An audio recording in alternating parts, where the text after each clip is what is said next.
Hello, everyone, and welcome to Esoteric Ebb. Come on. There we go. Hello! How are you all doing on this fine Wednesday afternoon, evening? The executive producer is here, as usual, hanging out.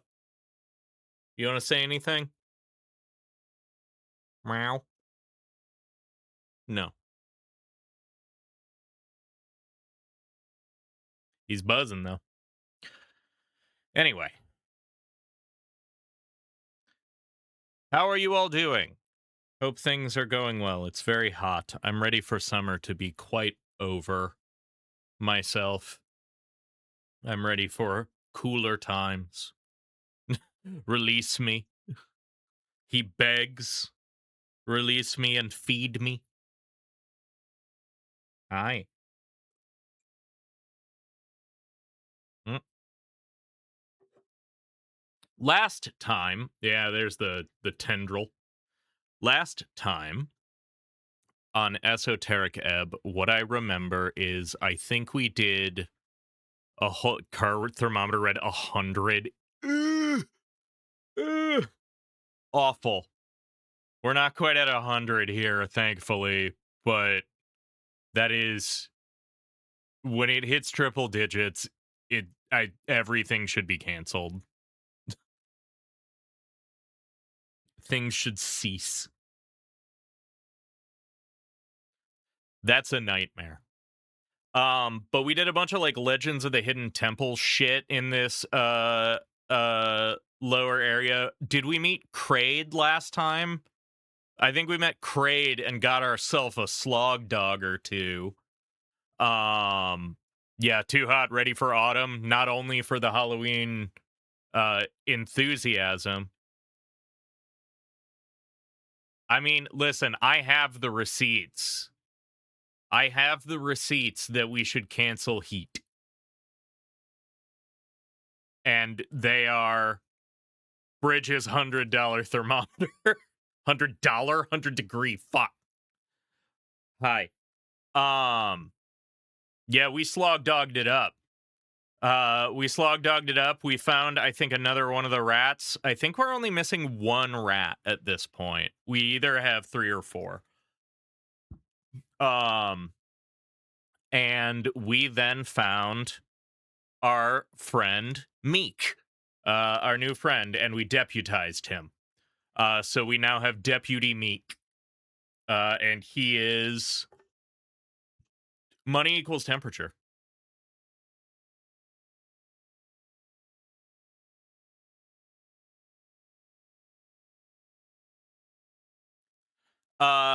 Let's go to the game cam.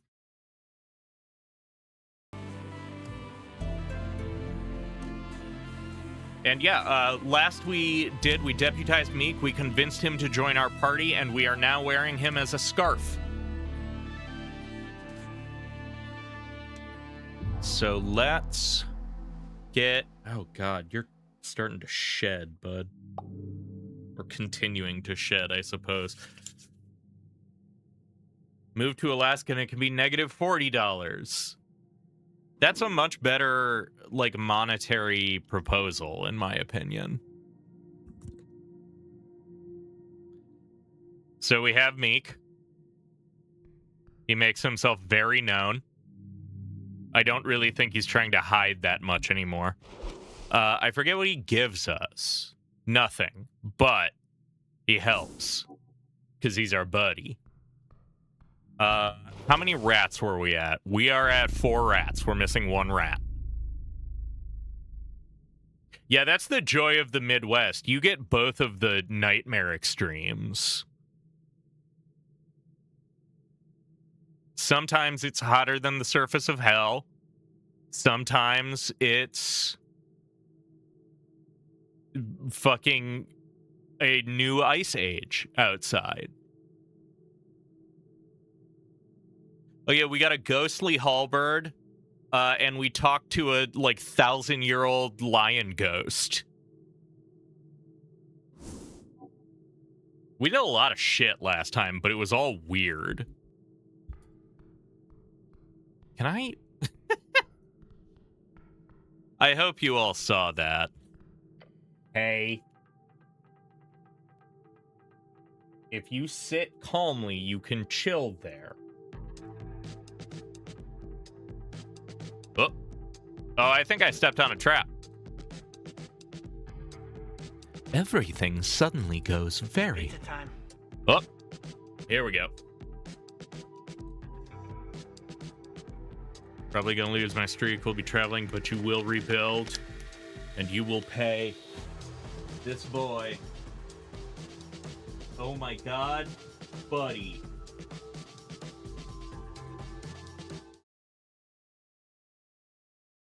Apparently, with the fervor with which he rocketed up. Those were from Annie Danny, bud. Be appreciative. My word. Feverish. He scramble, indeed.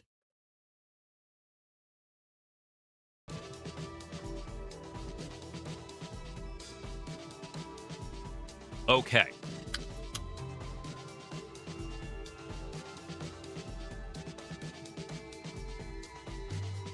Anyway, we appreciate streaks of 1 to any duration, to be honest. I thank you for being here all the same. I hope your travels go well, though, and are not stressful, because I know travel very much can be. Everything suddenly goes very, very tight. You've been swallowed whole. Your scarf is attempting to speak. Attempt to speak with Meek. No. This may be Meek warning me about traps by wrapping himself around my head. It cannot be done.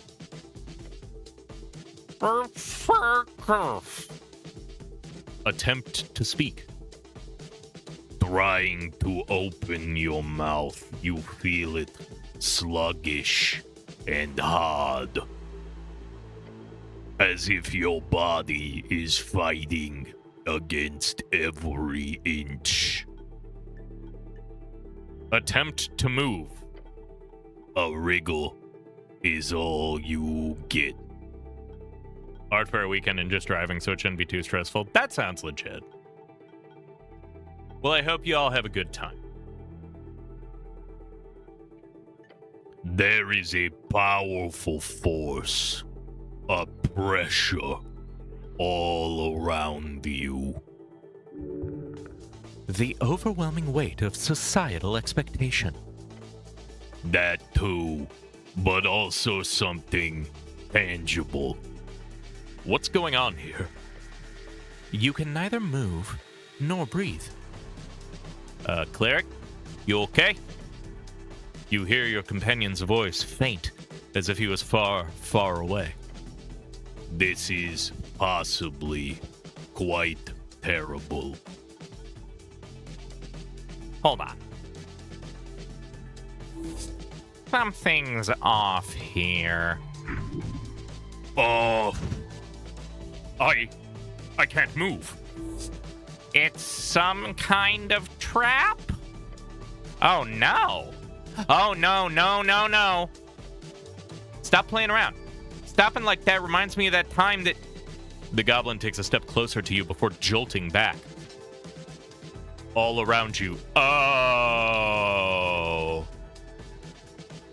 Acidic gel.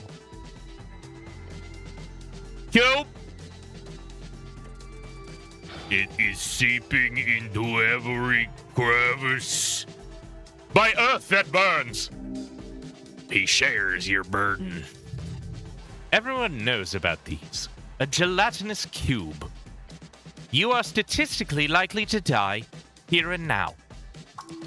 No! Not like this. Not in this terribly embarrassing way. What kind of idiot just walks into a cube? This monster cannot hold you. You must fight. Cleric! You hear the goblin's voice faintly behind you. Listen to me. I don't know why, but the cube ain't aggressive. He tosses in a rope that quickly gets sucked into the gelatinous mass.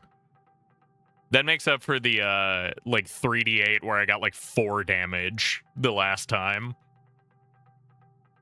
He tosses in a rope that quickly gets sucked into the gelatinous mass.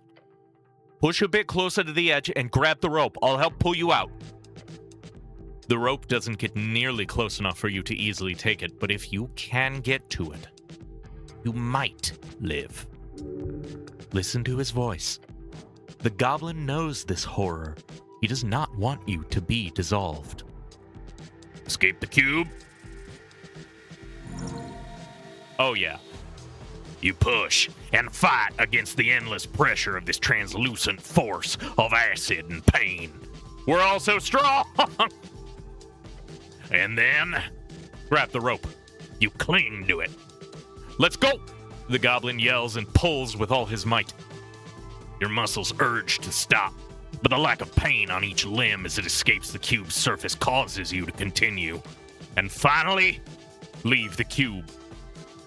You pant and wheeze and cough up pieces of still sizzling cube ooze onto the dungeon floor. The pain fades. Part of that is your brain not processing the incredibly horrific burns you've suffered. You best heal soon. Next to you, the goblin laughs. Holy shit! I thought you were a goner! Just enjoy breathing again. You turn around and look at it. The massive gelatinous cube just stays entirely still. It does not move, nor react to your presence. It's a weird one. I've seen a few cubes, but never one that just sits there. Really ominous, honestly. It's clear that this cube is, at the very least, not actively hostile. Tell me what you know about these things, Snell. For one, they're never this passive. They also shouldn't be this big. I don't think I've heard of them splitting. I've heard of them splitting and merging at times, but not to this size. Beyond that, I just know they're attracted to... He stops and thinks for a bit. What was it? It's not clerics, is it? I swear on the gods if it's clerics. He snaps his fingers. They're attracted to heat. Warmth? That is a synonym, yes? The goblin points towards the glowing torch inside the cube. I bet that has something to do with it. And Kaj, you're right. Pet the cube. You reach forward and carefully tap the surface. But it just burns your hand a bit. I mean, we knew that absolutely was what was going to happen, and yet... You having fun? Worth it. The ooze does not seem to react. I wonder...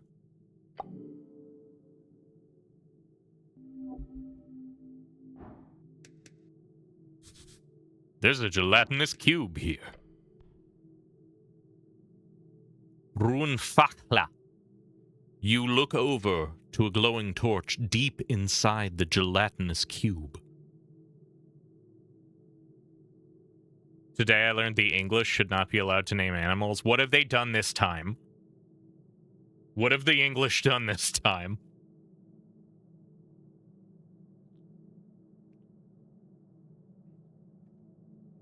What's up with that? Some kind of magic item. There are a lot of those around. Could you get that torch, Snell? No.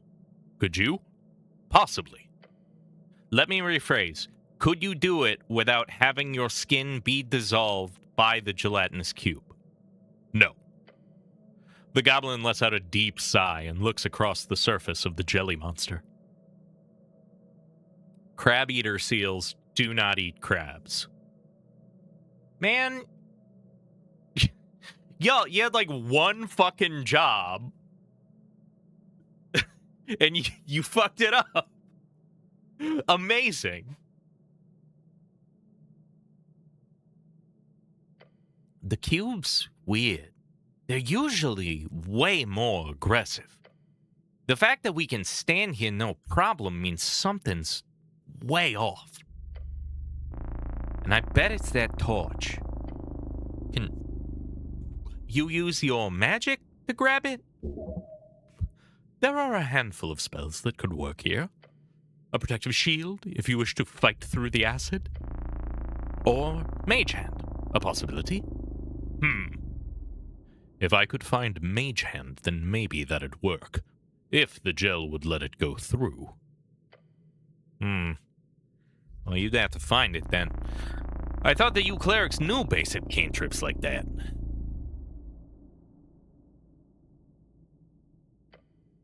I mean, we've even got some goblins who know it. It's not rare.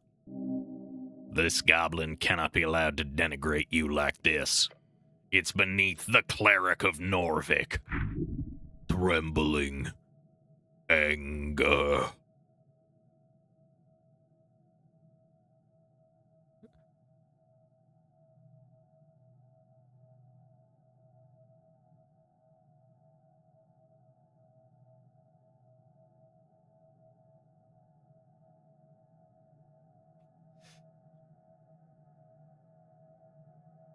So I'm admitting to you that I, in fact, do not know this basic cantrip, but I also make it clear that I want to find it, so we can proceed here. Yet you stand there complaining about it. I know. I should have it. I don't.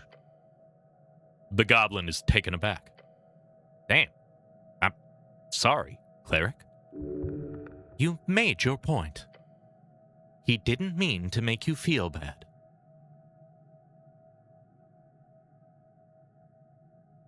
No worries. I just got a little emotionally upset in a manly way. Right. Good. I do prefer manly expressions of emotion instead of manly expressions of violence. Same. He lifts his chin. Anyway, he rubs his temples. For now, let's just not do anything rash. Huh. Doesn't it feel like that torch has something to do with this weird gelatinous cube? It's hard to say. Warmth. It is drawn to it. Not sure what you'd do about it, though. If you'd be able to reach it, maybe you'd find out more. But that would require you to, go inside. Could I actually reach the torch? The cube will let you walk into it. However, how far will you be able to get? If you manage to move far enough while inside it, then you could reach it. I don't think I should go back into the gelatinous cube as it stands. Can I ask why can't I ask the cube who it's voting for?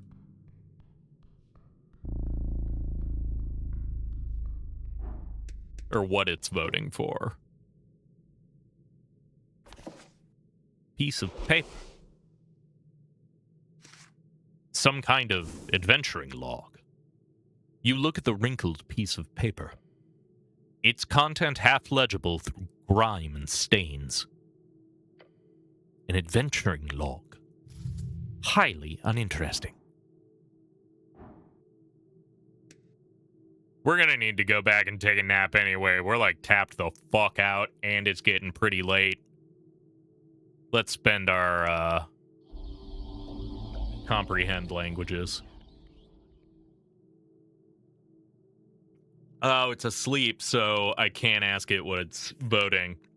I see. I understand. You cast the spell, touching the paper. The words shift in your mind, translating themselves. Our master will soon return. His descendants lay in wait.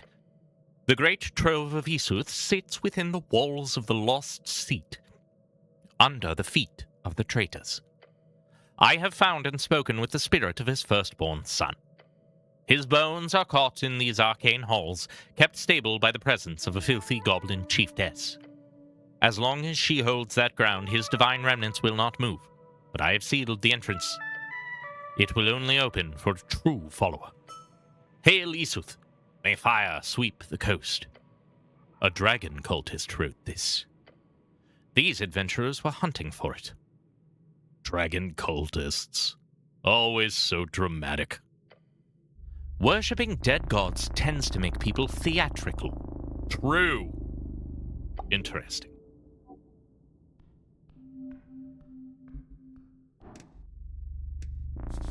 An unfortunate fellow. Was that Johnny Longdick? I think we engaged with him before. All right. I think it's time to get on out of here. We can't go that way because there's a bubble.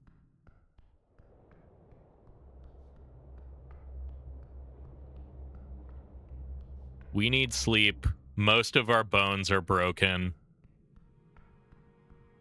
We're out of spell slots, pretty much. Sun's setting.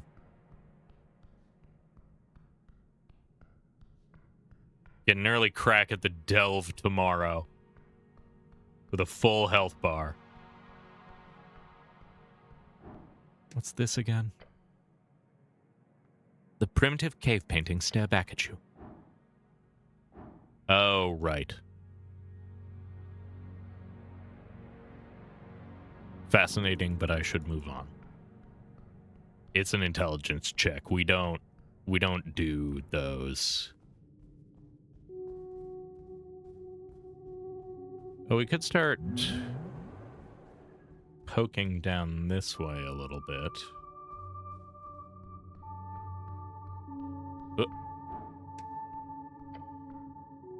You approach the wall. This is it. This is the sealed entrance. The one the cultist wrote about. You know the phrase now. Time to test it. Hail Isuth. May fire sweep the coast. The draconic words echo in the chamber. Ave istu Isuth ignis litus verat. For a moment, nothing. And then the wall begins to shimmer, and then flash. The stone ripples like water, and vanishes, revealing a dark passage beyond. Okay, you've convinced me. The cultist's seal has been broken. The trove of Isuth awaits. Oh shit! Whoa. Oh, damn. Not every day you get to see something like this. Tucked away in the remnants of an overgrown and most likely esoterically shifted apartment, you stand before the skull of a dragon. This is an ancient dragon of the Fade era. A horrid beast, slain by some great hero of old. Look around. You can feel it. This is not some regular chamber. This is a place outside the material. We need to get speaker. I might have another Band-Aid to eat. But yes, I fully agree. Is this an esoteric pocket? Yes. This entire ruined apartment exists within one. A rather stable one, at that. Oh, yeah. We can eat a Band-Aid about it.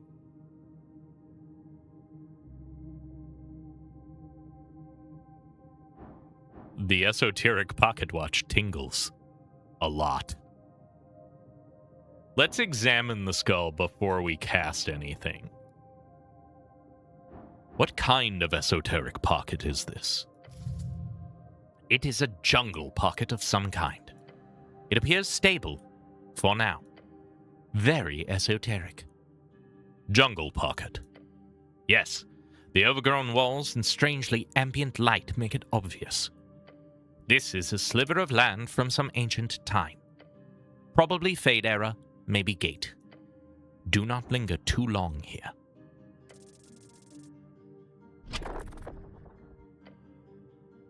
The occipital condyle shows this was a creature capable of supporting immense neck weight. Temporal fenestrae are enormous, room for massive adductor muscles. Based on the skull length and cranial capacity.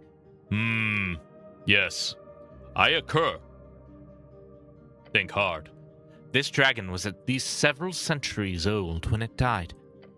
You notice something else interesting about the eye sockets. A strange depth to them, but nothing else of note. Snell yawns. You done poking around in there? Almost. Take your time. Not like we're in a creepy esoteric pocket or anything. You do so, thinking deeply about it as you do. I'm gonna try to examine it again. I suspect that the pocket may leave. The pocket may disappear after I leave. So I am going to eat a Band-Aid before we leave. Hey, I succeeded.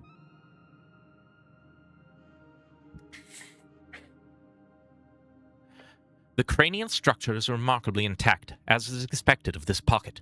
Highly dense as well. Cross-sectional analysis of the exposed fractures shows minimal trabecular tissue. From what you've read on dragon bones, which is a fascination among certain scholars, these are authentic, for one.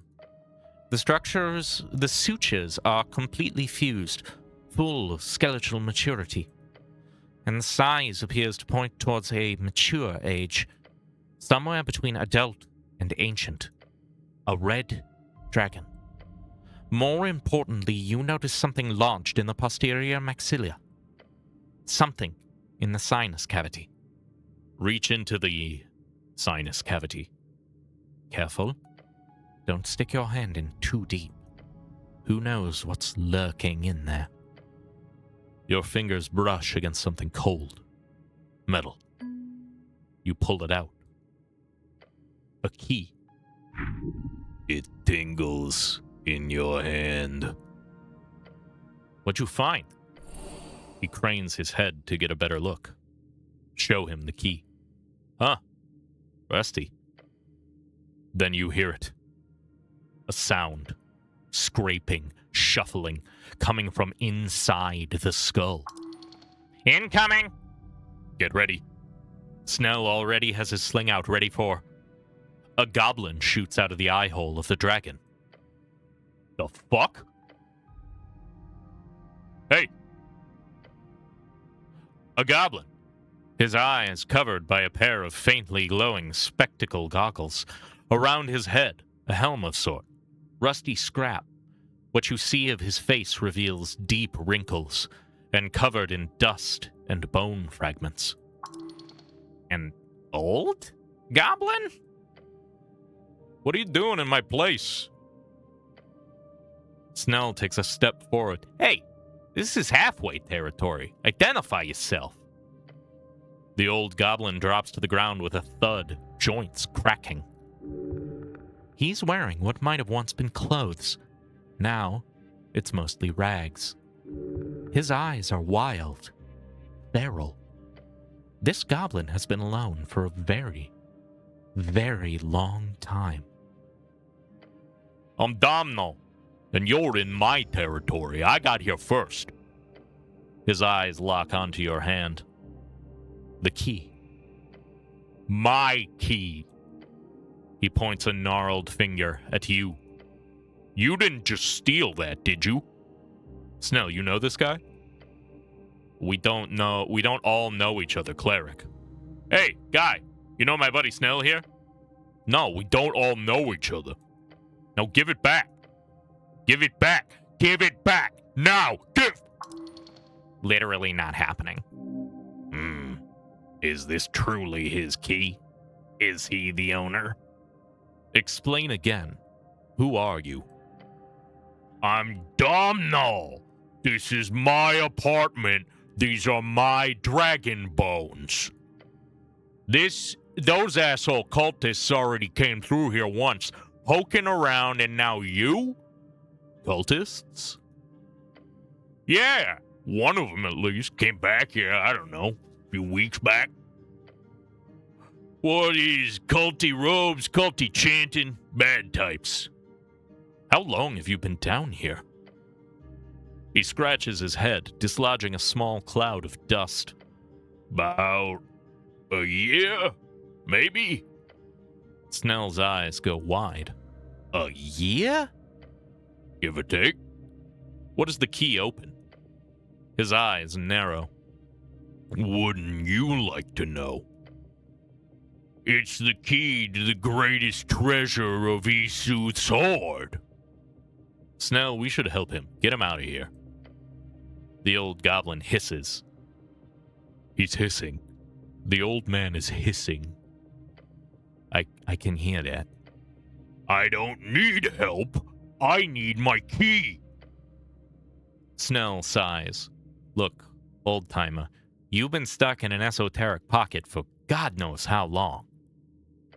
Come with us. The Halfway Bridge tribe can...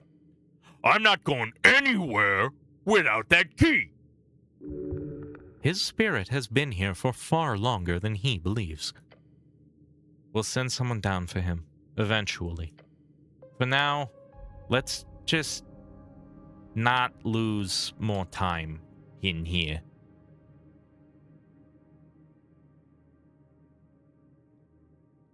Guys, should we do a crime?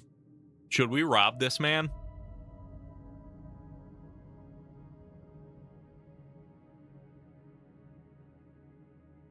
No. I don't think it fits in with the cleric. We're a dumbass, but we're not an asshole. Well...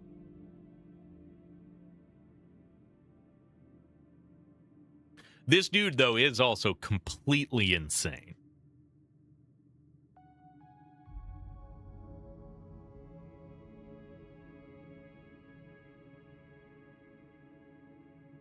Trust my gut. My gut says give him the key.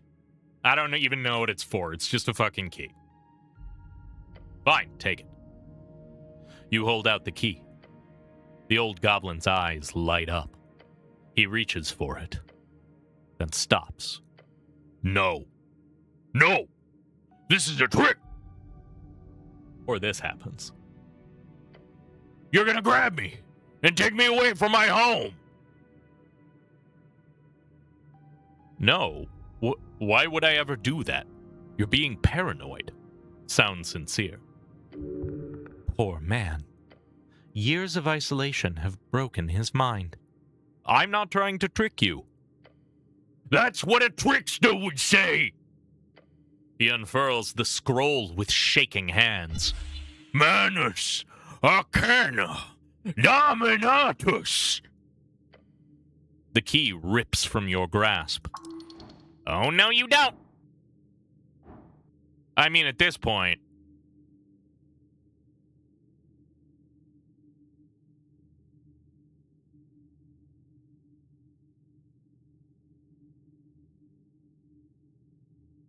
I'll just let it. Fuck it. It flies through the air straight into Domhnall's waiting palm. Ha! He clutches the key to his chest.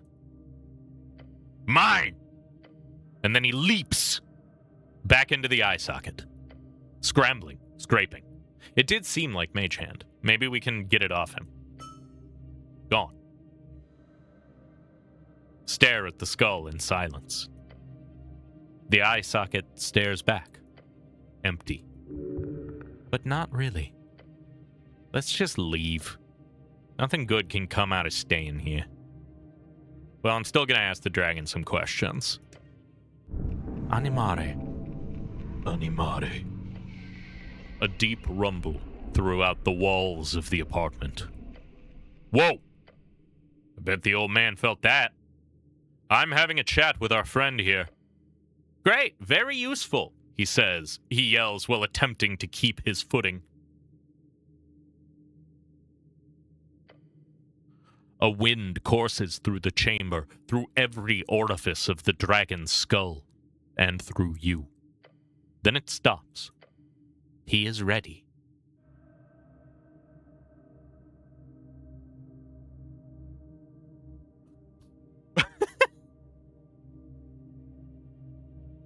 How do I get my own pet dragon?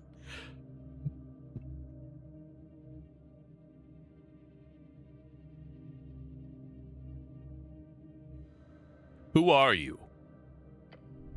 Another rumble. Ego sum terror, horas vasto, sum primogenitus. Yeah, I'm sure there are other ways to get Mage Hand.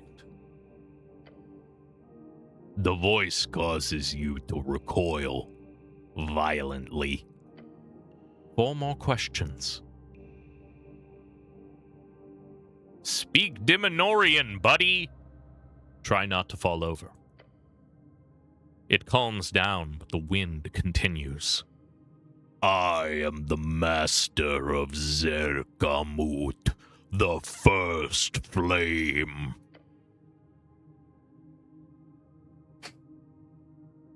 Sorry, fucking shed cat hair in my nose. I am Primordiax. 3 more questions. Where is your father's horde? The really famous one. My wrath knows no bounds. It continues, ignoring your question. Betrayed by flesh and stone, we could not foresee the cursed nature of this city. Its haunted spirit, a relic of yore, it trapped me here.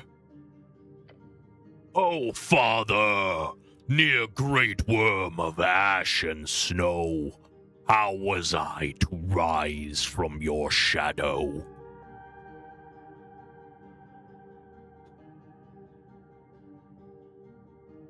Telling him to speak common should not count as a question. I agree.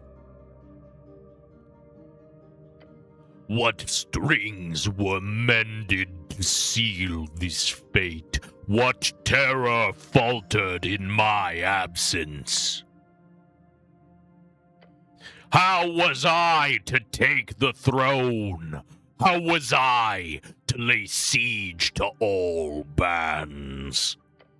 Frustra. Frustrated. 2 more questions. You're not answering my questions, are you? Again, everything in the pocket shakes.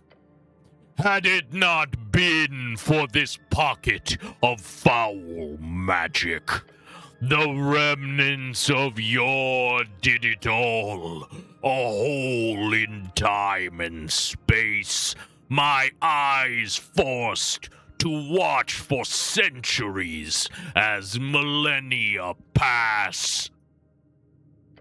1 moment inside equal 10 outside. That is the nature of this pocket. You see now. This pocket that engulfs this apartment, these bones, and whatever tunnels through these walls. It is a time pocket. 1 second inside equals 10 outside. Oh. The goblin has figured it out as well. Oh, shit. Is that bad? It's fine, Snow. We've only been in here for a few minutes. Yeah, but let's not stay. Ask your last question. The skull is quiet. 1 more question. Only 1. One single question comes to mind. Tell me, dragon. Where is the hoard of Isuth? Why upon this scorched earth would I ever tell you such a thing, tiny human? When we brought the wealth into the center of the world, Solium Ignis, to build the greatest empire of any world beyond and within. There was nothing stopping us from preparing the perfect hoard for my father, the perfect throne for his domain of fire. It is the greatest treasure ever accumulated. Oh, gods. But you will never find it. For it was swallowed, it was buried, it was locked. The skull chatters, the apartment shakes as the remains of Primordiacs let out a maddening laughter. As the sound fades, so does the mimicry of life. Oh boy. I mean, look, we're not looking for any dragon treasure. We got stuff to do. But I'll admit, that does sound quite juicy. Dragons. They sure love mocking us. Sure do. Either way, it'd be a hassle to have that much money. Now, let's get out of this pocket before we waste any more time. It's already been, 30 minutes outside? Yeah, let's get out of here.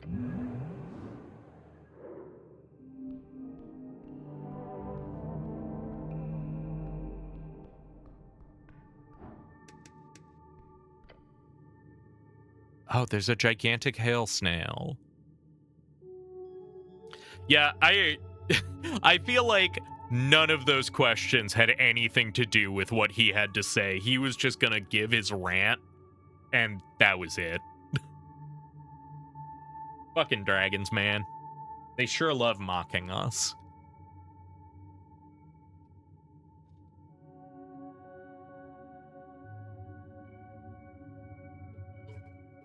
The air itself grows freezing cold as you head deeper into the tunnel, until you find the passage blocked by a spiral shell. It is a massive unit of a hail snail. It fills up the entire eastern passage. Holy hells! That is one thick snail. Don't be rude. He's just a little broad. Nothing wrong with that. Massive! Imagine if you could lift a thing like this. You'd be regarded as a mythological Mega Man. The stuff of legends. That does not sound plausible. The lifting or the legend? Neither. The hail snail moves its thick head, the blue eye stalks focusing on you? Probably? What are you looking at? It does not respond.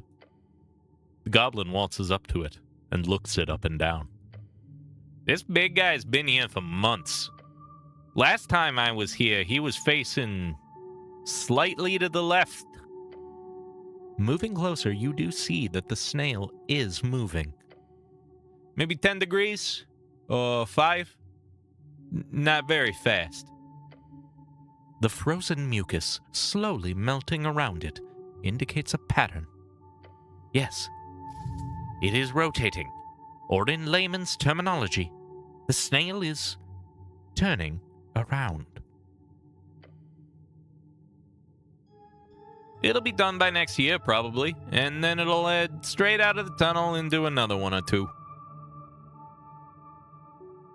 I want to pet the hail snail, but I'm gonna cast Speak with Animals. A deep clicking emanates from the hail snail as the spell's esoteric tinkle fades. A clicking that slowly transforms into a sentence. Little guy, You are friend? Yes, I am. I am a friend. Friend. The snail's muttering echoes through the cavern. I am Rackham. Lord Rackham Namu. You stand before a solemn soul. You're a solemn soul? Why? I am trapped. The cold, it holds me. I sleep, but not sleep. Esoteric ice binds me. My children, they sleep too. We cannot move. Can I grease him up? The Lord of what? Lord of my escargotoir. My children, 6 in number. They are small still, but they will grow as I have grown. Hi, Scoop. Welcome in. We're talking to a big snail. Vibes, that's kind of what I was going for in channeling. So I'm glad it came across. That's what I drifted into as I realized it's Snail and Snell. How did you end up here? I fell asleep in this hallway months ago. When I woke, I was growing larger and larger and colder and colder. The esoteric cold, it feeds on itself. Now I cannot move, cannot warm, cannot wake. What are you voting in the election? Election? What is election? It's when people choose their leaders. Choose? We do not choose. The strong, they lead. The old, they guide. This is the way. But if I must vote, I vote for whoever helps snails. We are forgotten, always forgotten. Do you know anything that could help me when it comes to the mystery of the tea shop that blew up? The shop? I do not know this. I know only cold and sleep and the slow turning. That's all I wanted to ask. The words of the snail slowly transform back into a solemn clicking noise. Could I break the esoteric effect causing the snail lord's hibernation? You have a feeling you could. In either case, you must try. Help him. God damn it. You focus on the esoteric energies. The strings connecting the snail to the pocket. But they slip through your mental grasp. Not strong enough. Not yet. You could try harder. Sir? You need to calm down. Force it with your body. Apply heat directly to the shell. It would hurt a lot. Do it. You press your entire body against the frozen shell. The cold burns. Ice forming on your armor. But your body heat. It's working. Just a little more. Push through the pain. You focus on the esoteric strings. The ley lines connecting the snail to the pocket dimension. There. You see it. Your body warmth. Your presence. You press. Wrong feeling. You press against the barrier. The pocket shudders. Then shatters. The esoteric ice begins to melt. Slowly. Very slowly. But it's working. You did something? Yeah, I broke the esoteric effect. Oh, so that means it'll move away from the passage. Well, yeah. Right. That'll make Lady Sagely very happy. He groans.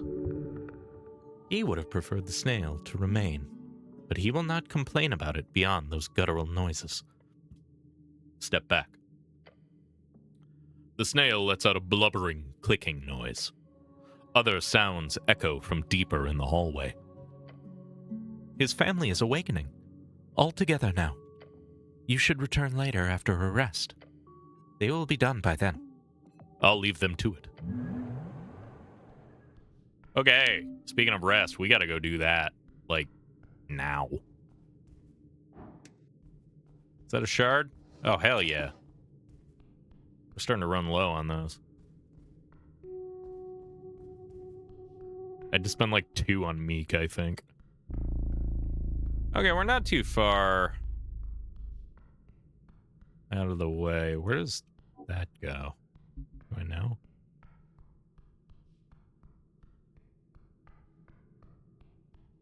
Oh no, I don't know where I'm going anymore. I'm just kind of going.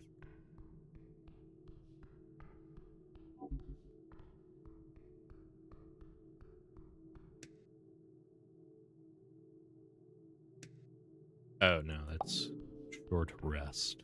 I see. Hi. I do love the Lord. Paw prints? One on each side. There are 2 faint paw prints here, one on each side of the hallway. I think traps like these are my least favorite part of the job. Should I touch one of them? Oop, shit. That's not what I meant to do. I just pressed it. But nothing happens. Not even your full weight pressing against the stone could make anything happen. How can you tell the hallway is trapped? He gives you a look. It's a trap, cleric. Should I touch one of them? It could end poorly, but it cannot hurt. It is but the mark that a cat has left upon this wall. It cannot hurt you. Hey, Snell, your thought on these paw prints? I feel like it would be very silly behavior to go around touching paw prints in the city below. But honestly, considering the strange traps I've heard of, wouldn't surprise me if this was some sort of bullshit puzzle. Bullshit puzzle? Could be something like we have to press both of them at the same time and that somehow deactivates the trap for a while?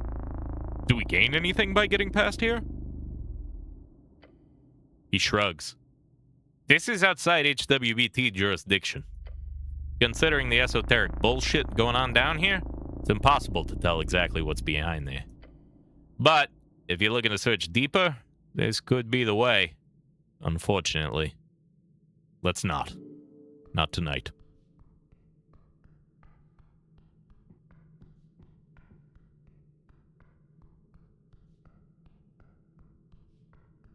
The executive producer is just sitting on the desk next to me right now.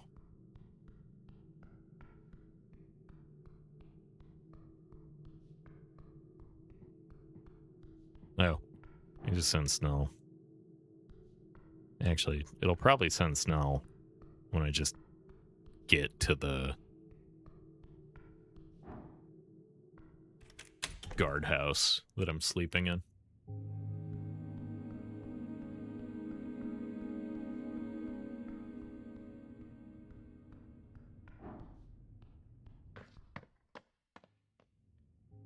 Hi. Wow, Viskin's still working. What a shocker.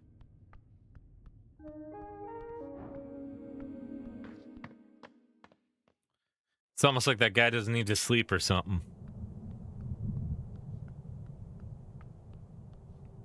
Who can say?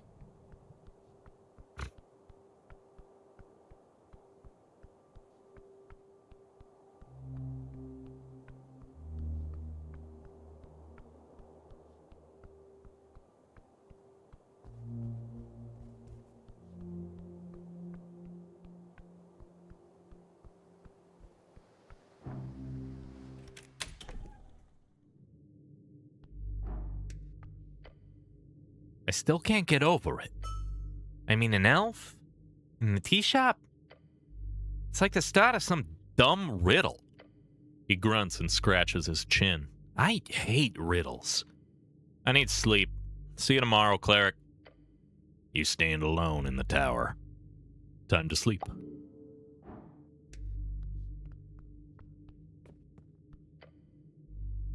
Before you lies a bedroll. Take a long rest.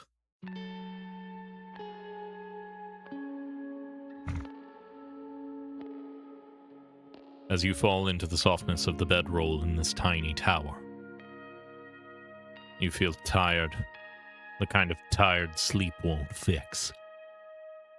Then there's the hag, someone holding a meeting in the tea shop right before the explosion? Highly suspicious.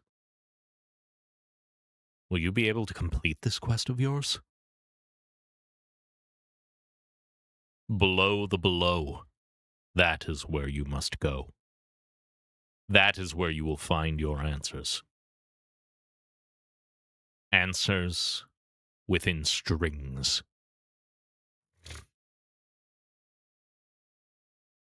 Yeah, bud. Answers within strings.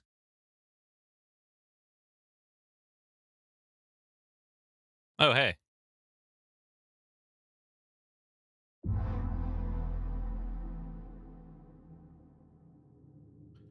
Advantage on most checks until you gain exhaustion. 2 days remaining. It's actually only 1 day remaining. You should be embarrassed to get it wrong like that. 2 days until the election. You must finish this. Will you be able to complete your quest since you keep getting distracted by side quests? Who can say? I feel refreshed. Going to bed early. Smart. Acting like a real man. A few extra hours of sleep does wonders. I'm starting to get used to this tower. Home. A real man needs nothing more than a bedroll and some old planks in a hole-filled tower. That keeps swaying in the wind? Yes. Start your day.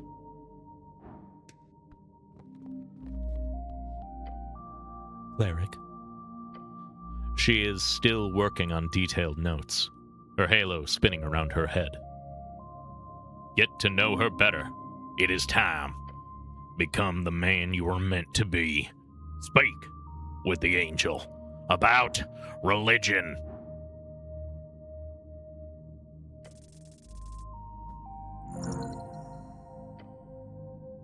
This woman served Earth. Why? A woman of her caliber, a great celestial in of the West. Maybe she likes it here. No, she is clearly miserable. She is a sister to the cause. Ask her why she is here. Raise your head. The angel's many eyes focus on you as you open your mouth. Why do you remain here, serving a city of men? She stops her work.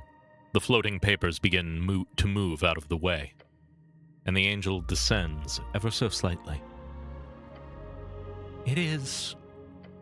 She grits her teeth and clenches fists. Holy shit. To miasto, gdzie de rozum skezi. The city has lost its head. A city of fools. Your legs shake. You stand before a goddess. Stand your ground. Face her. Do not lower your head. The celestial faces you. Norvik is stronger than you think it is. Her normally stony-faced expression is still there, but with a swirling mass of esoteric force where her eyes are supposed to be. Her telepathic voice rattles louder in your mind, a crackling boom. I am not a slave to this city. A swirling sensation, the eye of a storm. You feel as though the world is vibrating around you. The angel's halo slows. But that is not an answer to your question. Just listen. She lifts her head and the many eyes follow. Why do I remain here? She asks herself, yet in your mind as well. A tragedy of meaning. The darkness within her skull retracts as she waves her hand. A man shakes his head after his drinking partner taps him on the shoulder. Ask if you are so adamant. Where do you come from? I was crafted from molten blood. Upon the slain corpse of the Titan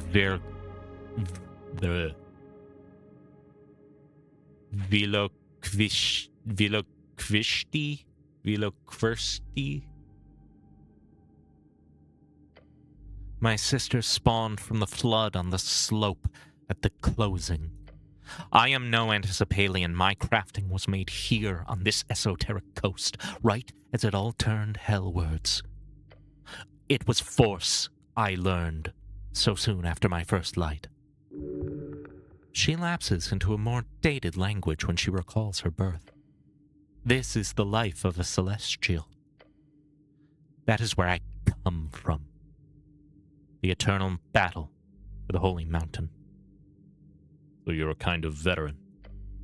Ha! A short bark of a laugh in your mind. She thinks you are being funny. A colorful storm dances within the hole in her head. Those before me, they were the ones who actually arrived to this plane. They had not even a concept of time. Many mortals say my presence is alien. Older celestials are alien to me. How did you meet Earth? She does not answer for quite some time. Ominous. At sea. I moved with an Emian explorer at the time. On her airship let her continue. I was an official gold dispatch. My job was to watch the Imians' movements and report my findings while acting as an official witness. After only a year of travel, the ship went down in the ocean. They accidentally flew into a frozen pocket.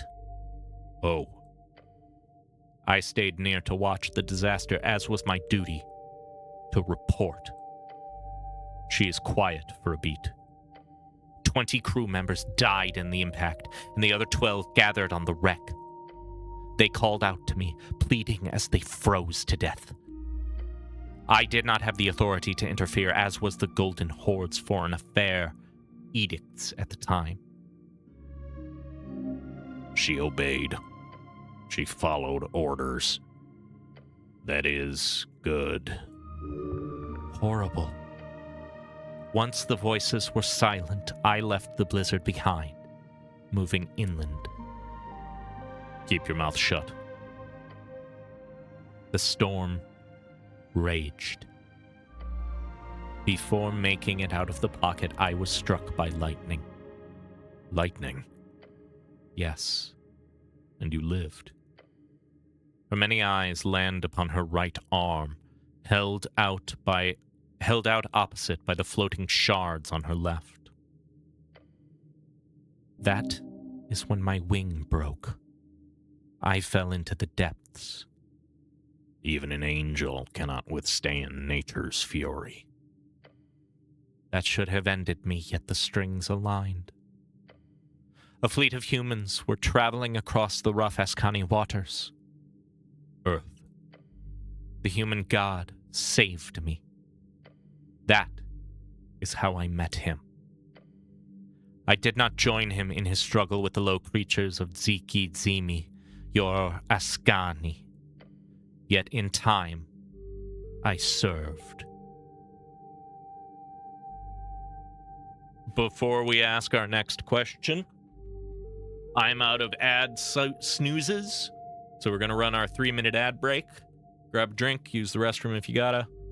We will resume talking about the history of Earth in 3 minutes. See you soon.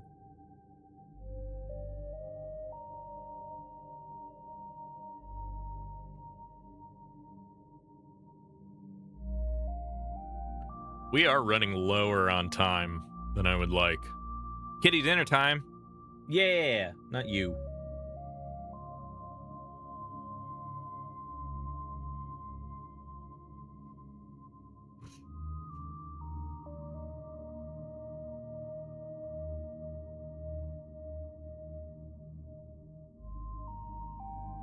Here he is.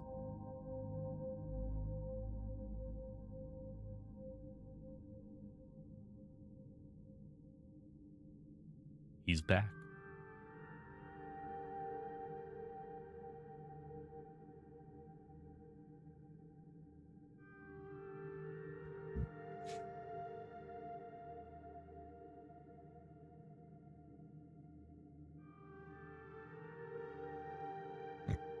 Pizza time. Oh, I suppose it is kitty dinner time for you, too. The executive is doing well. These are from your mother. Over here, bud.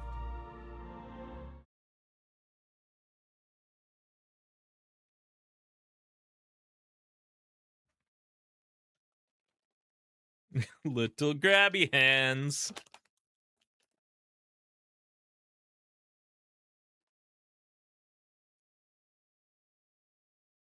There's more up there, bud. Come on.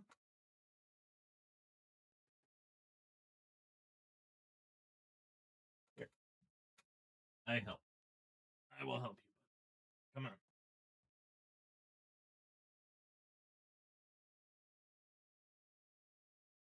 Crime Hands Deluxe. There you go, bud.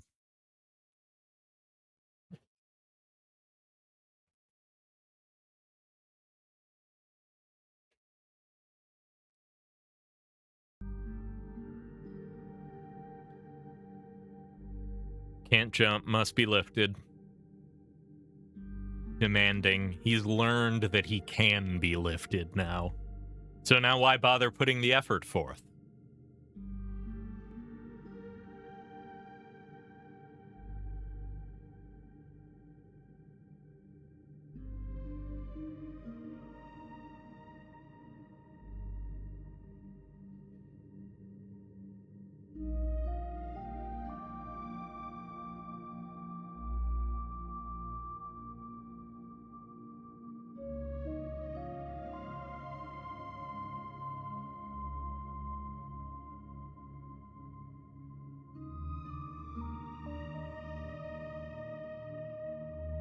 Mona has been given dinner. Excellent.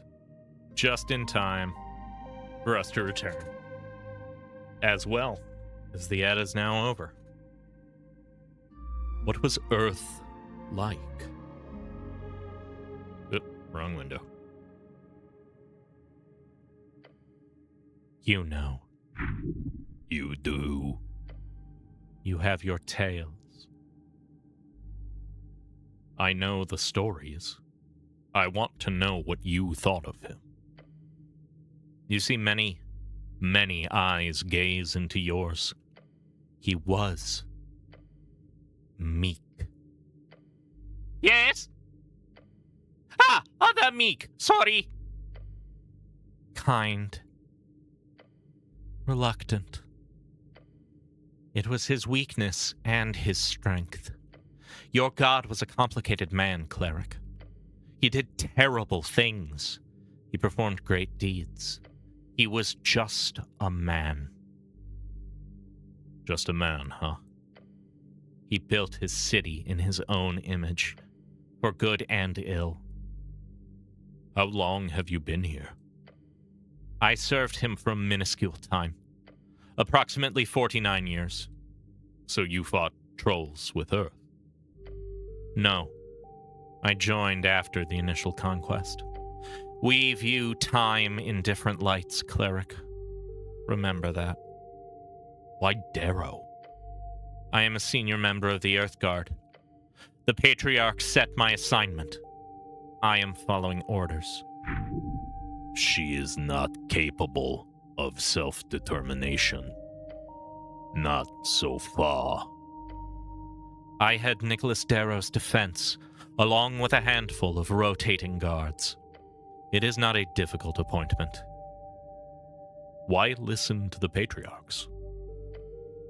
Her many eyes look away, focusing on piles of documents scattered across the tower. I have nothing else to do. Huh. I didn't expect an angel to be lost. Lost. She looks back at you. Call it what you will. I am here for now. Why not go back to the Golden Horde? Do you believe them to be better? Shrug.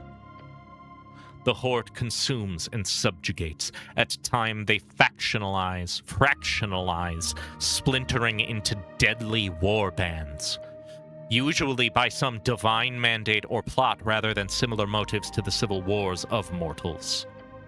Her telepathic voice changes to an octave lower than before. I was a cog. Inside, I could not hear the contraption.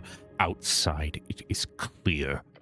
They are a machine built for a divine incursion, one ended millennia past. Not. Just not. This city is not a machine. It is a living, breathing thing, one that may dance or sing or run off a cliff.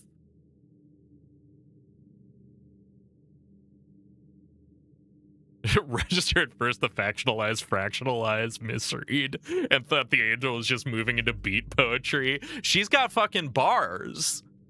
I mean, the bar of eyes, the bar of void, and bar of lyrical wit.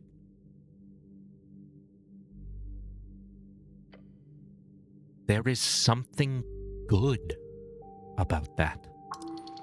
Freedom, baby. She prefers the Earth-Volkian way of life. Who would not? Norvik is the greatest city on the coast.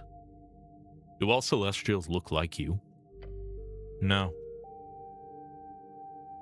Oh. Celestial creatures are amorphous spirits built on the energies of the positive.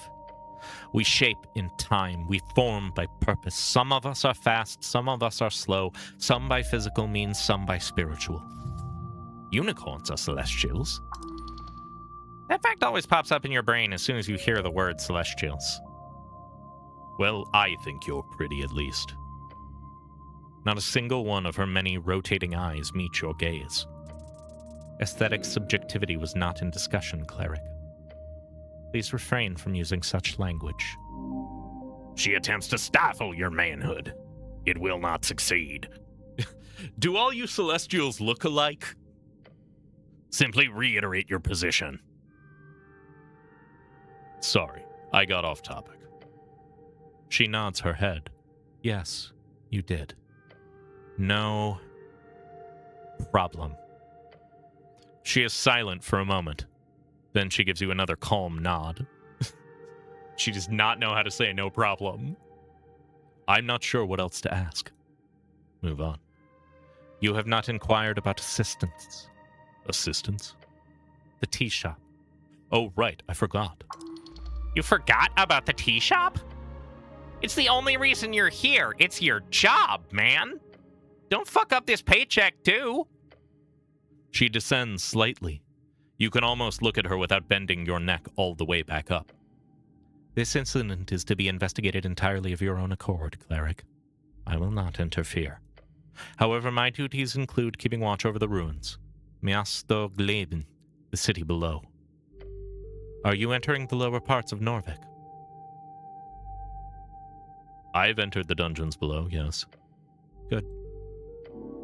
If I find the time, I will assist you, Cleric, in the Undercoast path. There has been an interest in dealing with the dangers entering through that trail. It shall be dealt with, once and for all. Glorious. Dangers? She stares at you with many eyes. What kind of dangers? Monsters. She continues, enemies of the state, the type that festers. They are many. You will need to be wary. Meek see many bad thing come from dungeon. Always bad thing. Angel is scary. This will help. All from dark is scared of burning light. Your scarf then whispers to you, Meek include self in list. I will meet you there. At this rate, you'll have a full party in no time. She will be a good support. You have a goddess on your side.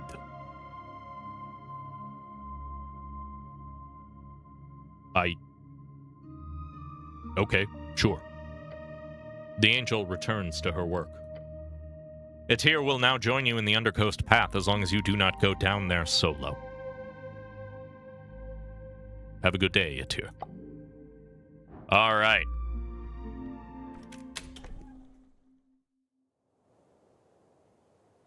Etir is incredibly cool.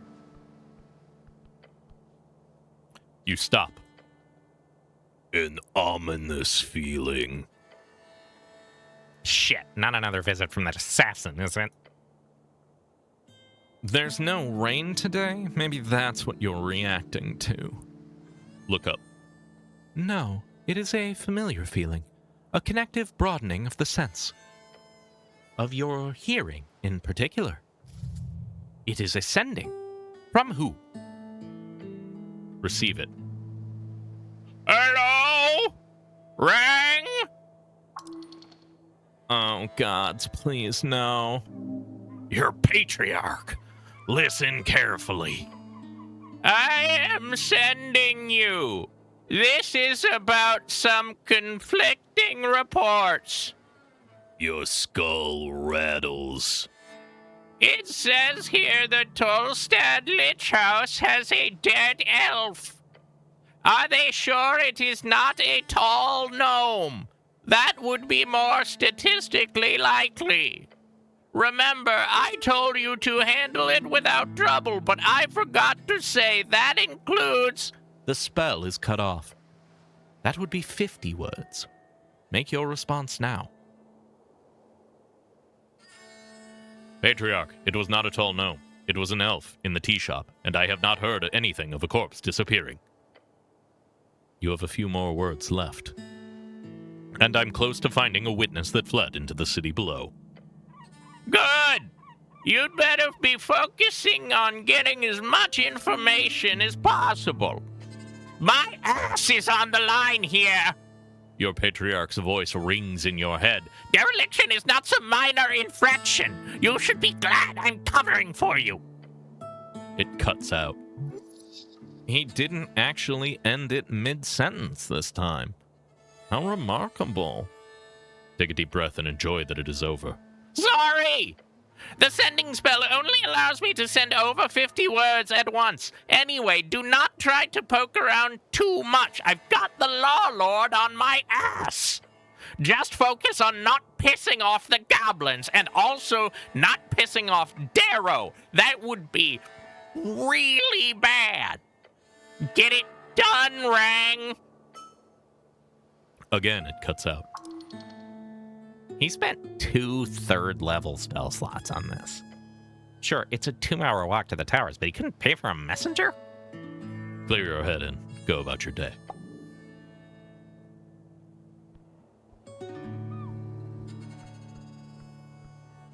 Bridge, I have like one old person voice that I default to a lot because it's just really fucking fun to do. I saw the devil. We will talk to him later if we have time. He's not high on my priority list right now. I need to get Snell, and we need to get going on this this job.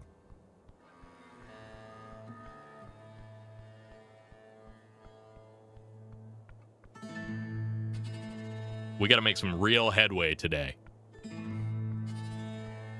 Some real headway.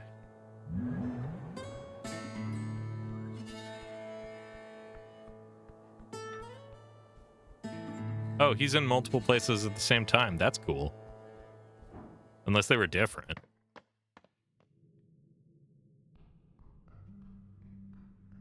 Yeah, Scoop, I don't know. It could genuinely be either.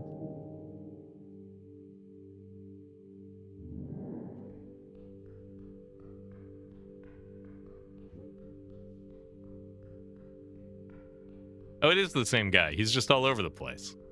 I mean, yeah, that's very devil. That's very devil of him. I'm going the wrong way.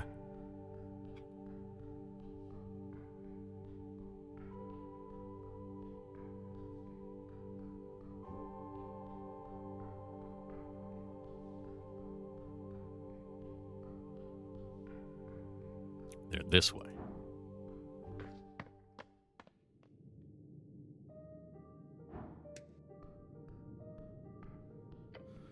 Morning, cleric.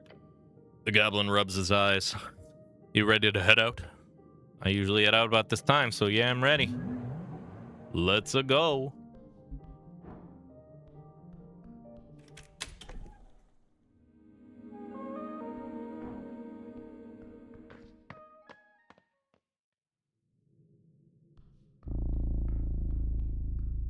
All right, first thing to do, walk right in to the gelatinous cube, yes? Just like face first. Oh, hey. The porcelain specter hangs delicately in the air before the pillar. Her face is lit up by the dungeon glow. Cleric? Snell? Yo. The goblin shoots her finger gun before quickly retracting it and taking a step back. He finds her horrifying. Hello, Etir. Her halo spins slightly off her head, her eyes gazing up and below. It changes. Miasto Gleben, it is in constant flux. Yeah, I've heard. Day by day, little by little. What remains constant is the tamed quarters, the halls people wander. The Coin Lord wishes this to be apartments one day. He wishes to tame it all. This city below. Would be a lot of trouble. This place is way too esoteric. Yes. I patrol the halls at intervals. The Tolstad tunnels are well kept due to Lady Sageleaf. Damn straight. However, Tolstad is a strange case. The pillar acts as a beacon, a center for esoteric activity. She places a cold porcelain hand on the stone. Cleric, do you know how far it goes? It will hurt if you admit it. You've read about the city below. Recall it. I remember. The city below is a vast, untamed series of tunnels beneath the city of Norvik. That you know. This is what you do not know. It is an esoterically charged ley line conversion point. Some speculate that it is due to the pillar, some due to the ancient snail folk who lived here. But in the regions where people do not wander en masse, they quickly attract and form esoteric pockets. It is, for all intents and inclinations, as prone to esotericism as the lands close to the endless wastes far inland. Yet for whatever reason, this effect stabilizes once people come around. It is not understood why. Cleric, Hold on, I'm thinking. the angel glares at you with a few dozen eyes. What was the question again? Right, the depth of the pillar. The Pillar of Yore is an esoteric relic, its secret still not unraveled. The 8 or 4 pillars present around the coast each go far down through the gravity flip, piercing the undersea coast. Cleric. Simply tell her it goes down through the earth and exists on the other side of the coast in Kargamesh. It goes to Kargamesh. She is silent for a beat. Yes, that is correct. See? The Pillar of Yore goes into the earth by the Undercoast Path. That is the deepest you may travel before entering the gravity flip. I have explored it in pieces, but it is a dangerous place. I must go there. It is important for the investigation. She nods. I believe that to be the case as well. There are reports of a man in yellow delving past this point. The same man in yellow who was reported at the tea shop incident. I knew that. She nods again. Her red cape fluttering as the angel begins to float over the abyss. We will meet below. The angel begins to descend.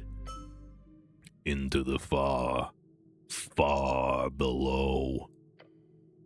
Atir will join your party below, but only if you do not go down solo. I think I've told you this before, but she freaks me out. Yeah, she freaks me out too. Mean it in a good way. Sure. The goblin gives a skeptical glance down below.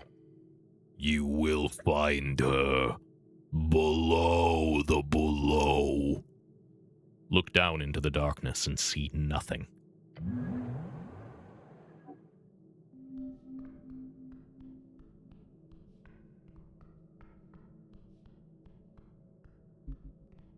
Okay, I think this is where we started looking at.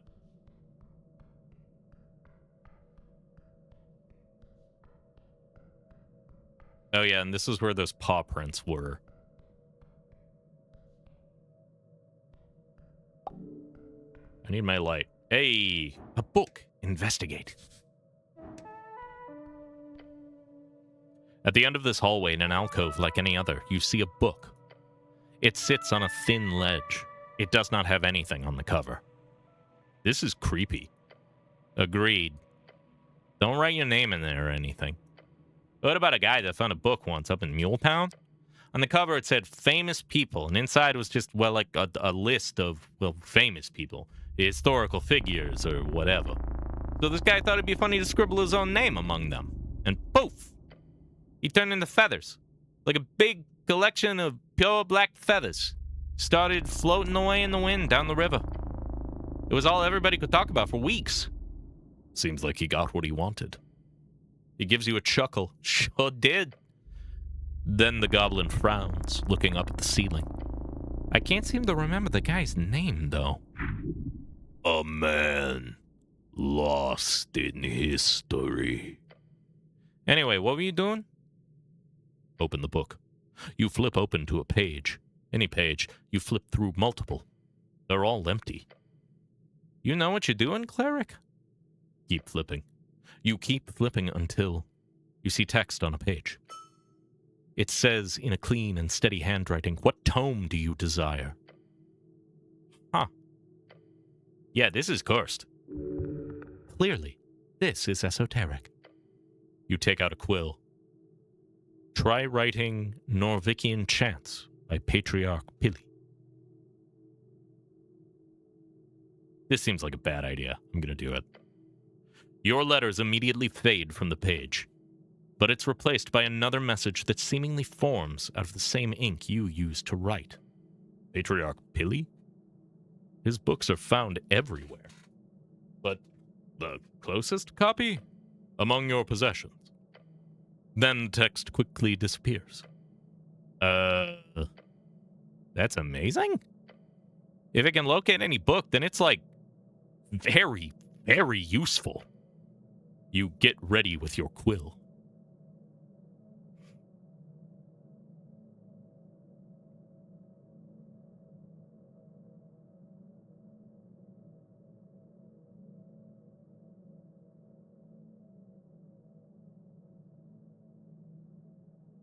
What was the one that the weird race scientist was looking for?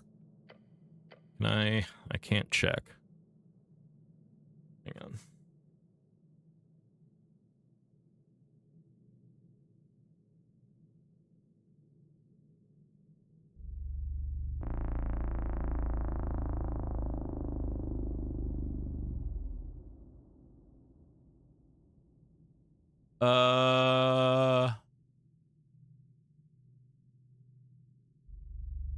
A Blind Manifesto by the Hedonists.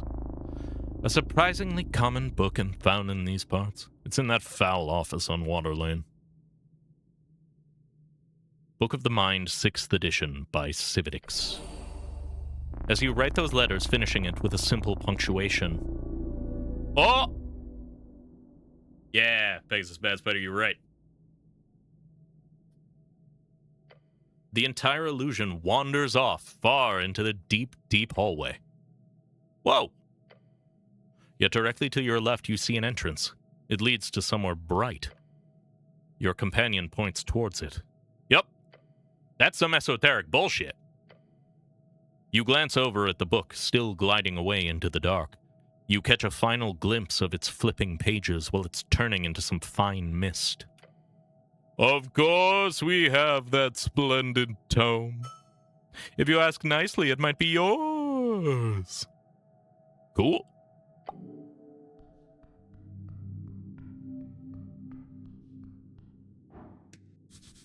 So many books. So many shards.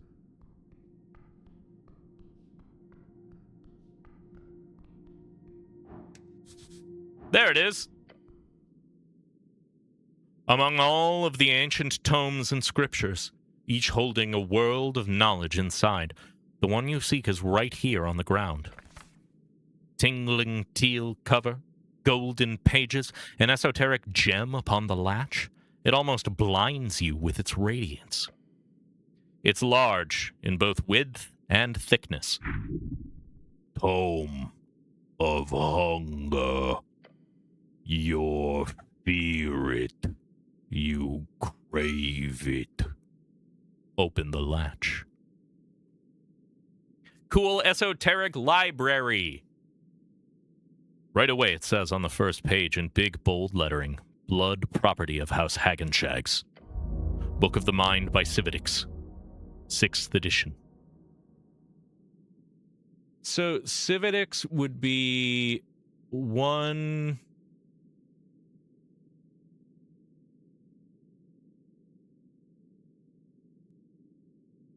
Would it be 14.99? Or would it be 6?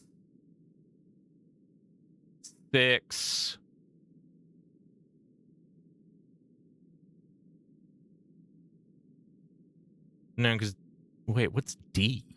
D. Oh, damn it! What's D? I don't know if it translates perfectly. The syntax feels off.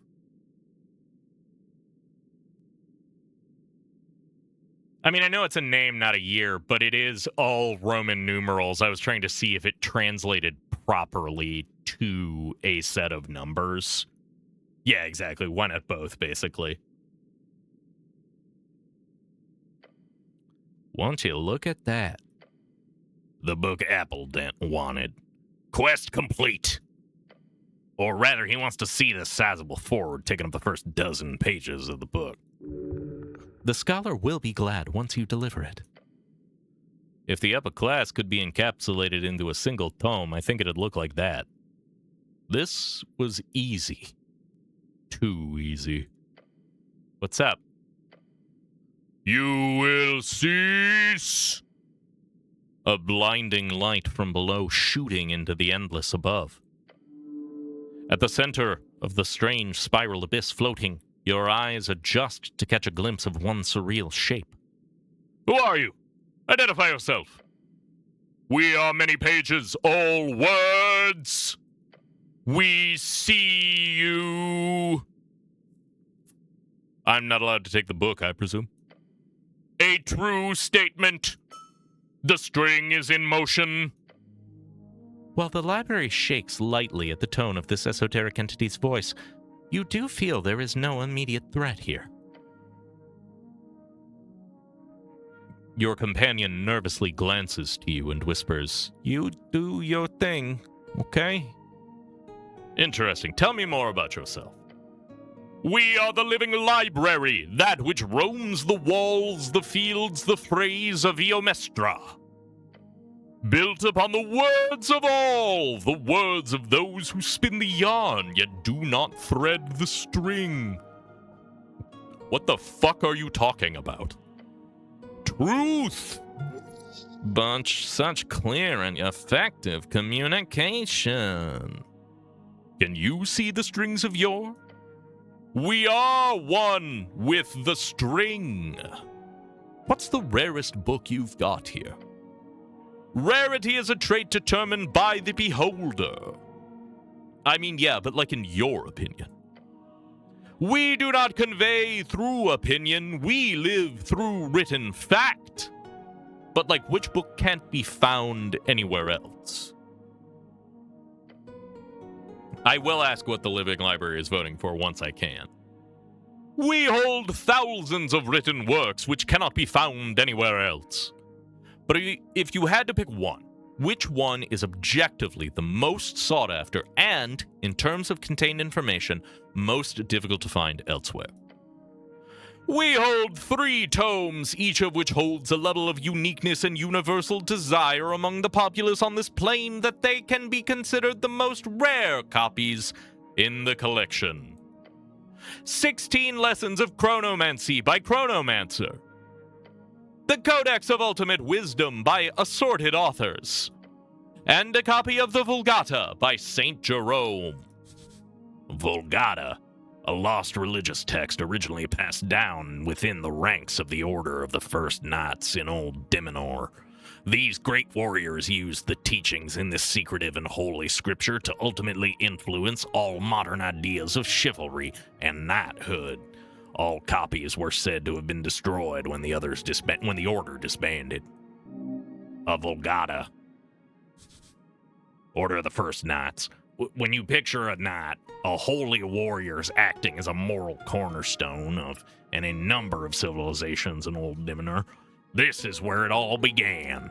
The First Knights sadly disbanded during the early Coast War, but their ideals still live on to this day. Even your Earthguard armor is directly based on their famous designs.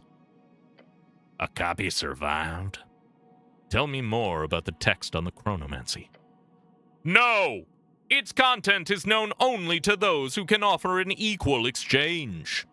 It was the greatest treasure left by Himvrak Hagenshags. The Codex of Ultimate Wisdom? The original taken via raids 1,000 years ago, left by Rodor del Dagara Verde. Where did you get a Vulgata? Ulrich Dreigen, That is the name that was given. That does sound like the name of a first knight, like from the magazine tales. Those seem like some rare texts. Yes! They are hidden from you, for you do not hold anything of equal value. That makes sense. Yes! Do you stay in the same place or do you move about? The location changes, the worthy are drawn near. I understand, it's esoteric bullshit. We are where the exchanges can be made, nowhere else. Who created you? The minds of Tulin cattle, the cord pullers, servants of yore. Those who made you are dead. The minds of Tulin cattle are everlasting. Yore is dead. Yore is. Yore sees. Did your creators live here, in Ascan? The cord pullers built their empire around the gate. That is where they are. Was that your book on the outside? We are all texts. The written, the page, the tome, the book. We are. I really did not mean to steal from you. You have taken. It has begun. What do you want from me? A peace given. A peace returned. An egalitarian exchange. So what, I just need to give you a book of equal value? A piece that is equivalent. And how is that valued? Do you value it, or? A piece that is equivalent. Helpful. Hold on, isn't this a library? Can't I just return it later? The collection must be complete. Can you tell me who left this book here? The Book of the Mind was left by Himbrak Hagenjags. In exchange, a piece of equal value was given. What did that guy give in exchange? The piece was given by the Blood Order of Doug. Of Doug? Of Doug. Of Doug? Doug! Which Doug? Doug Doolin Doom! Ah, that Doug. Legendary figure. Right, that's the, Drakeslayer guy. Yes, one of yours! Can I see the Blood Order?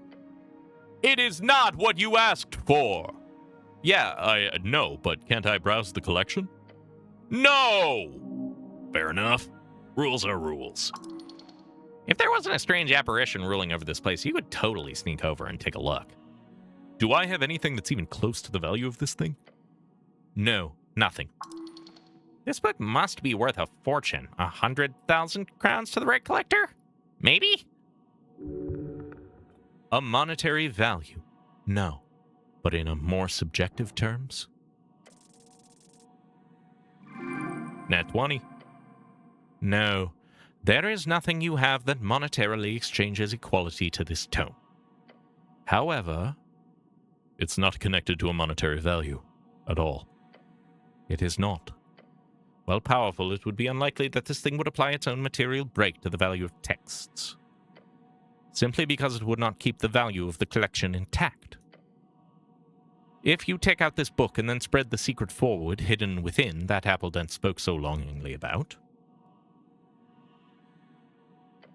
then the value would crash, and the monetary value of the collection would collapse.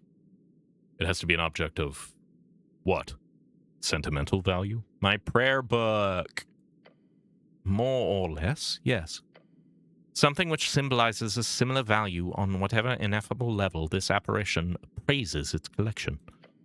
Which means that there is only one object in your possession that would reach in any way a high enough level of value. And you know what it is. Grab your pouch of holding. No! What? You got some? An equal exchange. Oh no, my voting card, says the apparition, the light at the center of the spiral growing more apparent. Yes. Yo, what? That would be An equal exchange. an equal exchange. You know it. You've sworn to guard it with your life. It is a symbol of your political internal struggle. What kind of man would just throw it away? You're not just throwing it away. A vote is just one vote. If you get that book, you could, buy as many votes as you want. You've struggled for ages over how to make your voice heard. Is this the time to falter? Truly? What a terrible conundrum. Just do it. You should think about this hard. Come on, just do it. You're holding the voting card in your hand. On its surface, you see the marks of an indecisive man, lit up on the glow of the living library. Cleric? An equal exchange. State your full name and the name of your piece.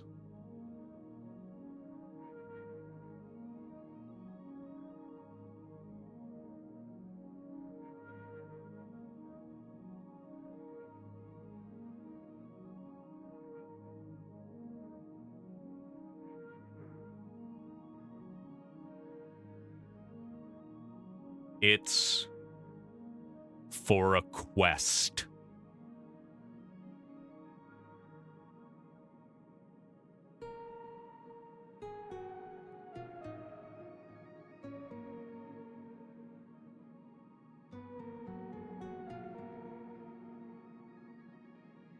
Oh no, I don't know!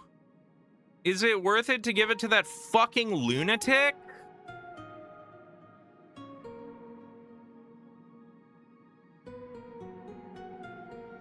I can't give away my vote. I'm a herald of democracy. Pegasus Bat Spider, you're so right. A vote is how we solve this. I am creating a poll in chat now. I am creating a poll.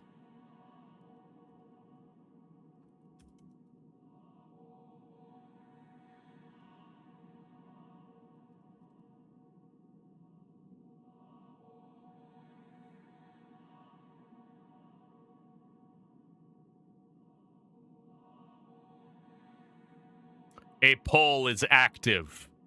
Vote now.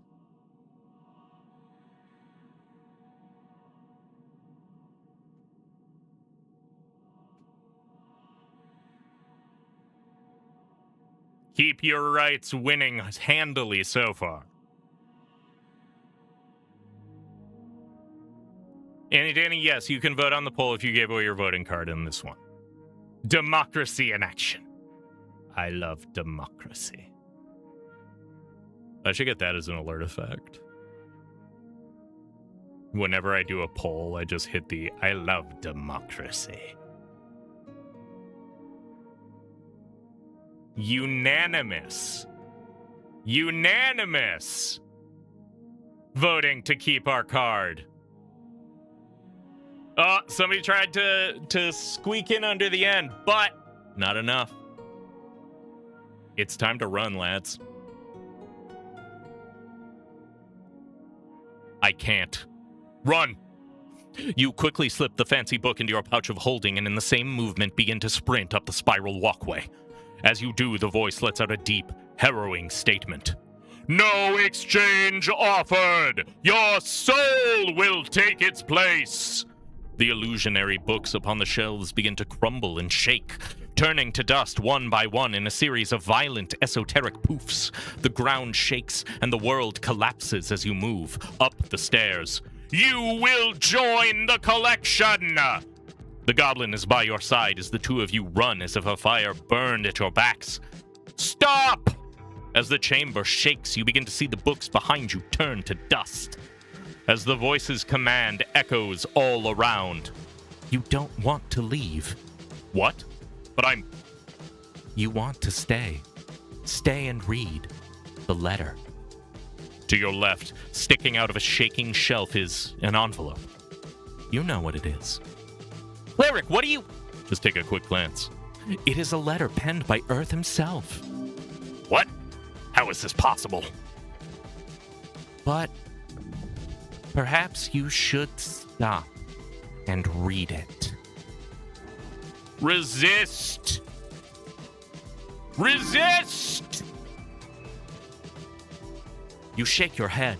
The vision of that sacred letter turns to ash in front of your eyes. The goblin gives you a shove.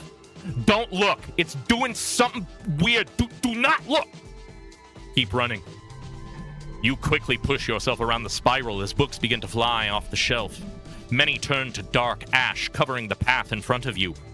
The goblin hops over the puddles of book dust. Something's wrong with this shit! Don't touch it! Behind you, further below, you see a wave of ash forming. It grows, filling the library. That voice, now faded and far away, appears to chant, "The collection! The collection! The collection!"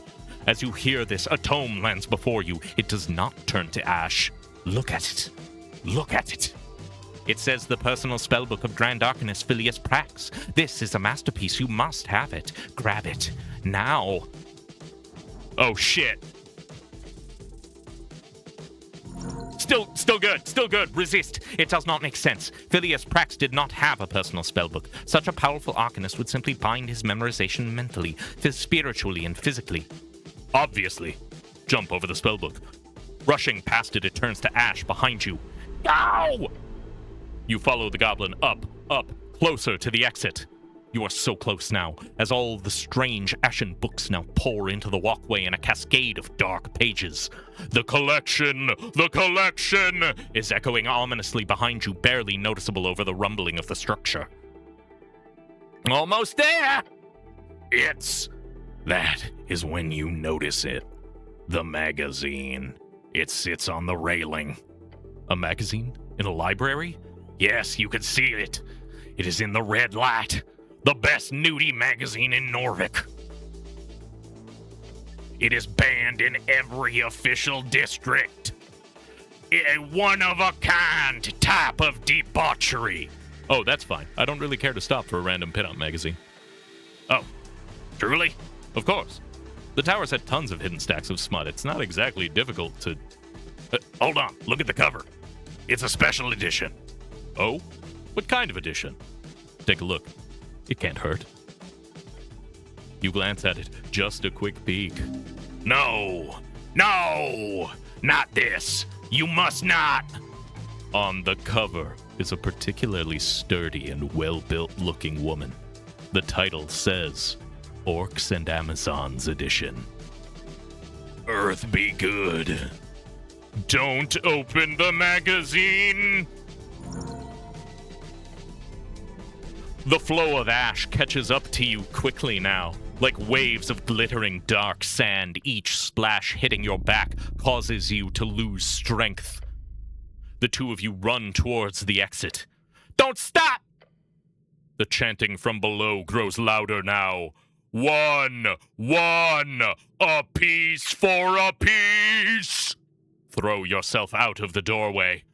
You and Snell both jump out into the city below hallway. The flood of esoteric ash coming after you up until the exact crossing of the doorway, at which point it is stopped hitting an invisible barrier, which promptly fades into a solid wall once more. Holy shit! The goblin falls down to the ground, letting out the occasional insane chuckle. Another stupid death averted! You got the damn book at least! Check if you've still got it. Taking out of your pouch of holding, you do still have the quite real and physical copy of the Book of the Mind, 6th edition. A successful library heist, with some minor hiccups. Time to deliver the book to the halfling. The goblin gives you a thumbs up and slowly starts to get up off his feet. Next time, he says, pointing upwards, we go to the Dorowian library, okay? That was some esoteric bullshit. Ba-doop-boop-boop-boo-doo-doo.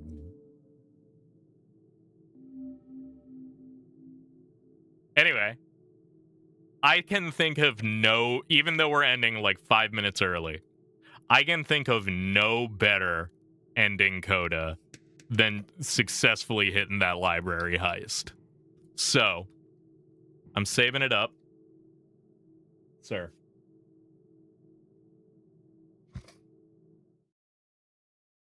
Thank you all for coming.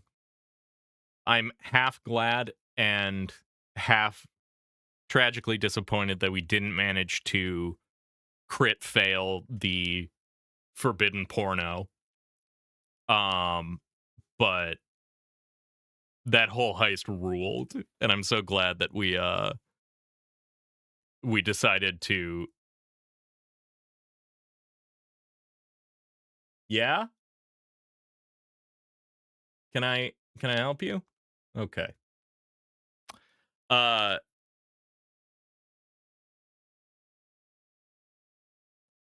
excellent, Bridge. Pizza time.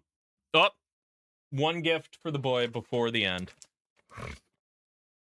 One last blessing upon the boy.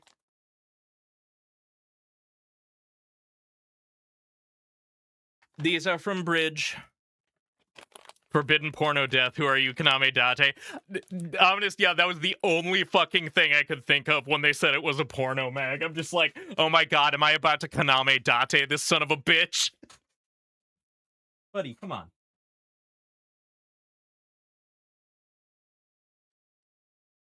Does Date have porno install? Hey, there we go, buddy. Grabby hands. All right. I hope you all have a lovely remainder of your Wednesday evening and or afternoon. We will be resuming this tomorrow, same time, same place. Hope to see you all there. And take care, everybody. Have a great remainder of your day. Thanks for coming. Bye. Hey, if you stuck around to the end of the video, I just wanted to say thank you, and I hope that you enjoyed. If you want to help support me in making more of this, you can follow me on Twitch, where I stream these live. Like, comment, and subscribe. I suspect you all know how this works by now, but it really does help a lot. Thanks.